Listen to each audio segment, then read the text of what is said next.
Ноќните будења на новороденчињата често можат да представуваат проблем за оние брачни парови кои за прв пат се во улога на родители. Нарушувањето на сонот кај новороденчето често без сон ги остава и оние кои се грижат за него. Па оттаму го поставивме прашањето дали и на кој начин може да се подобри ноќното спиење кај новороденчето. Првите ноќни будења во почетните месеци знаат да бидат прилично истрпувачки за родителите.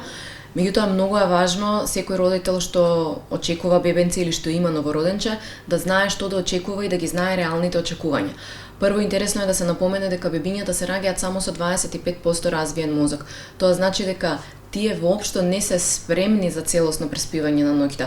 Спиењето воопшто не е развиено и се развива постепено во првата година од животот. Циклусите на спиење не се развиени. Бебињата се раѓаат и кај нив се уште не се лачи мелатонинот, а мелатонинот е оној хормон кој што не прави поспани и ни помага да спиеме подолго во текот на ноќта. Така што кога родителите ќе ги знаат реалните очекувања и ќе знаат што да очекуваат од нивното бебенце во првите неколку месеци, е многу полесно во односи на спиење и на другите реакции во текот на денот. Причини може да има многу. Прво, како што спомнав, самиот развој на бебето е причина, значи бебињата не се спремни во првите неколку месеци да ги преспијат ноќите. Второ, многу влијае каква бременост имала мајката, дали имало стрес за време на бременост и каков пораѓај имало. Обично истражувањата покажуваат дека стресна бременост или стресен пораѓај може да допринесе до плюс почести ноќни будења во текот на ноќта. Меѓутоа, оно што е многу важно кај родителите е да реакцијата на кој тие реагираат на бебето. Многу често кај нас ќе слушнеме како ќе кажат не го држи во раце за да не го размазиш или ќе го научиме во раце да го држиме. Во принцип, во првите неколку месеци не можеме да го размазиме бебето и не можеме да го научиме дека ќе го држиме во раце. Напротив, колку повеќе реагираме на нивните потреби, колку почесто реагираме на потребата во текот на денот, толку повеќе се зацврстува врската помеѓу родителот и бебето, толку повеќе бебето се чувствува сигурно во родителот и толку подобар е сонот. Така што причини може да бидат, како што спомнавме, развојот на самото бебе. Глад, неможноста да помине од една во друга фаза на спиење, неможноста само да се смири, само да се сталожи, затоа ги бара родителите и затоа сме ние родителите тука да му помогнеме да се смири. Во текот на денот, значи премор во текот на денот, исто може да донесе до чести ноќни будења. Со оглед на тоа дека новороденчето се раѓа со недооформен нервен систем, посебен тренинг или режим за спиење кај него не се советува, туку во овие месеци треба да се работи повеќе на зацврстување на врската на новороденчето со родителот.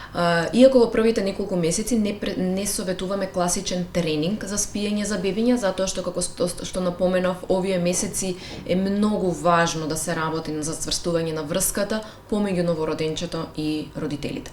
Меѓутоа сепак постојат неколку работи кои што секој родител може да ги направи. Прво, многу е важно да се направат конкретни рутини на бебето. Колку повеќе рутини имаат предвидливи, толку посмирени бебиња ќе имаат и толку подобро ќе спијат навечер. Рутина да се има наутро кога ќе се разбудат. Значи да кажеме секое утро може да се почнува со една иста реченица, за тоа бебенца да знае дека сега почнува денот. Може да имаат рутина пред секое јадење, дали да се јаде во слична просторија или секоја исхрана да се почнува на еден исти начин. Дремките, многу мала кратка рутина пред дремки, дали некоја песничка, дали повторно со одредена различна реченица да се посочи дека сега е дремката и многу важно е да имаат рутина пред спиење, која што идеално е да се воспостави веќе околу третата недела од раѓањето на бебенцето. Рутината пред спиење, пред ноќното спиење го смирува бебето, го сталожува и бебето знае дека доаѓа времето за спиење. Тоа му помага многу да биде посмирено и да заспие подобро. И исто многу важно е да не ги преморуваат во текот на денот со многу различни активности, со многу гости, гужва и анимација дополнителна, која само го влошува спиењето и општото расположение на бебенцето.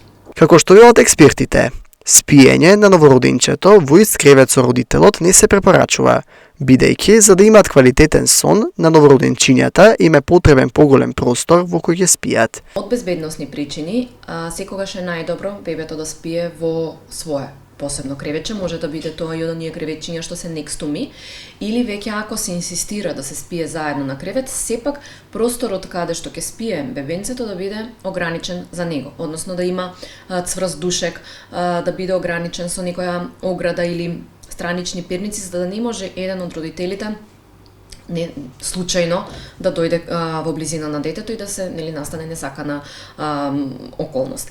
Најдобро е да се спие во своје кревече поради безбедносни причини но сепак пак ќе повторам поради честите ноќни будења на новороденчињата, на многу мајки им е полесно да спијат до нив, но ако не е целта на мајката да продолжат со години да спијат заедно во креветчето, веќе околу 4-тиот месец е идеално време бебето да се префарли во своје кревече. Се надеваме дека со овие совети помогнавме на многу загрижени родители кои се плашат поради зачестините ноќни будења на своите најмили. Иако, она што е важно да се напомене е дека тоа е само фаза, бидејќи на нервниот систем му е потребно време да се дооформи, за да може да контролира емоции.